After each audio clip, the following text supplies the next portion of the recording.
সবাইকে স্বাগত। ৩০ জুলাই বরেণ্য অভিনেত্রী, আন্তর্জাতিক খ্যাতিসম্পন্ন অভিনেত্রী ববিতার জন্মদিন। তো তার জীবনটা বলা যায় একটা টুইস্টে ভরা সিনেমা। মানে পরতে পরতে এত ঘটনা, যেরকম আমি আজকে ওনার প্রথম ছবি শেষ পর্যন্ত, মানে যেটা নায়িকা হিসেবে ওনার প্রথম ছবি, সেই ছবির একটি ঘটনা বলতে চাই। ঘটনার শেষ পর্যন্ত যদি আপনি শোনেন, আপনিও শিউরে উঠবেন। আমি এই ঘটনাটা পড়ে শোনাবো বিস্ময়ে ববিতা নামের যে বই, সাজ্জাদ হোসেনের লেখা, ওখানের একটি অংশ। ববিতার এই প্রথম ছবি শেষ পর্যন্ত করার আগে একটি উর্দু ছবিতে অভিনয় করেছিলেন, যদিও ওই ছবিটির কাজ শেষ পর্যন্ত হয়নি। তো ওই প্রসঙ্গে বলার সময় ববিতা বলেন, ছবিটি কমপ্লিট করতে যেহেতু দেরি হচ্ছে, তখন জহির ভাইয়ের, মানে জহির রায়হান, ববিতা দুলাভাই, জহির রায়হানের মাথায় এলো আমার শালিকাকে নিয়ে আমি একটি ছবি বানালাম, কিন্তু সেটি কমপ্লিট করতে পারলাম না। এর মধ্যে আমি একটা বাংলা ছবিতে ওকে নিয়ে নিই, আর আবার সেই একই বাধা, না আমি করব না, হেন তেন এই সেই। তারপর আবার সবাই বলল জামাই মানুষ, না করলে অসন্তুষ্ট হবে, তুমি করো। আমি বললাম আমি করতে পারি, এক শর্তে, এটাই আমার শেষ ছবি, এটা করছি নায়িকা হিসাবে, এরপর আমি আর কোনোদিন সিনেমায় অভিনয় করব না। সবাই বলল ঠিক আছে। তারপর শুটিং শুরু হলো। ছবির নাম শেষ পর্যন্ত। এই ছবিতে রাজ্জাক ভাইয়ের সাথে কাজ করতে একটু অস্বস্তি বোধ করছিলাম। যাই হোক, আমরা এবার ছবির প্রসঙ্গে, মানে মুক্তি প্রসঙ্গে আসি। এনিওয়ে, ছবিটি কমপ্লিট হলো এবং যেদিন রিলিজ হয়েছে সেদিনই আমার মা হসপিটালে। মায়ের হার্টের সমস্যা ছিল। আমি এই ছবির কাজ করার জন্য 12,000 টাকা পেয়েছিলাম। সেই টাকা দিয়ে ছবি মুক্তির দিন একটি টয়োটা গাড়ি কিনেছিলাম। ভাবতে পারেন, 12,000 টাকা দিয়ে টয়োটা গাড়ি, মানে এটা বলা হচ্ছে 69 সালের ঘটনা। সেই টাকা দিয়ে ছবি মুক্তির দিন আমি টয়োটা গাড়ি কিনেছিলাম। দিনটার কথা আমি জীবনে ভুলব না।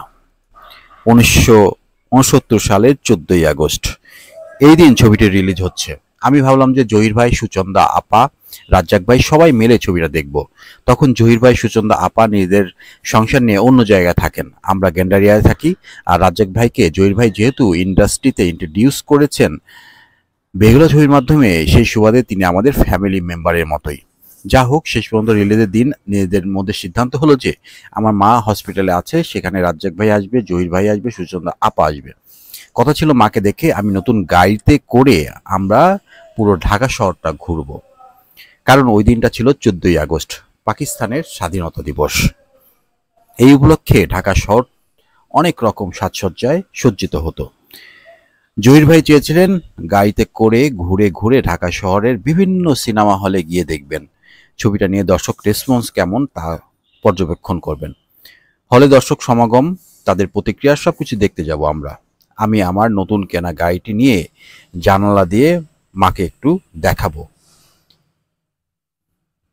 মা অসুস্থ, হার্টের পেশেন্ট, গাড়িতে উঠতে পারবেন না, সুতরাং মা জানলা দিয়ে আমার টাকায় কেনা প্রথম গাড়িটা দেখবেন। মানে কতটুকু ইচ্ছা, আহ্লাদ। মাকে দেখিয়ে বলবো, দেখো মা, আমার ইনকামে একটা গাড়ি কিনেছি। যখন ওখানে গিয়ে পৌঁছলাম, দেখি একটা হন্তদন্ত হয়ে একটা ছেলে আমার দিকে, আমাকে এসে বলছে আপনি তাড়াতাড়ি আসেন। তখনও অন্য কেউ এসে পৌঁছায়নি, আমি এসেছি। ওই হসপিটালটার নাম ছিল নিরাময় ক্লিনিক। তারপর আমি দৌড়ে ভিতরে গিয়ে দেখি মায়ের সারা শরীর, মুখ, হাত পা সাদা কাপড় দিয়ে ঢাকা।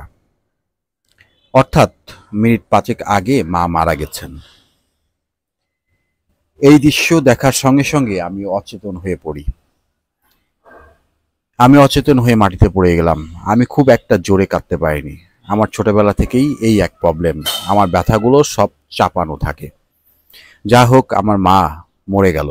স্বাভাবিকভাবেই সেদিন আর কিচ্ছু করা হলো না। মানে একজন নায়িকার জীবনের প্রথম ছবি এবং শেষ ছবি উনি ঘোষণা দিয়েছিলেন।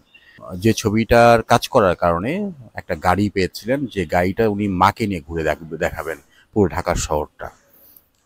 যেদিন তার ছবিটি মুক্তি, যেদিন মানে পাকিস্তানের স্বাধীনতা দিবস, মানে সেই সময় নিজের দেশের স্বাধীনতা দিবস, মানে সবকিছু মিলে এমন দিনেই তার প্রিয় মানুষটি চলে যায়।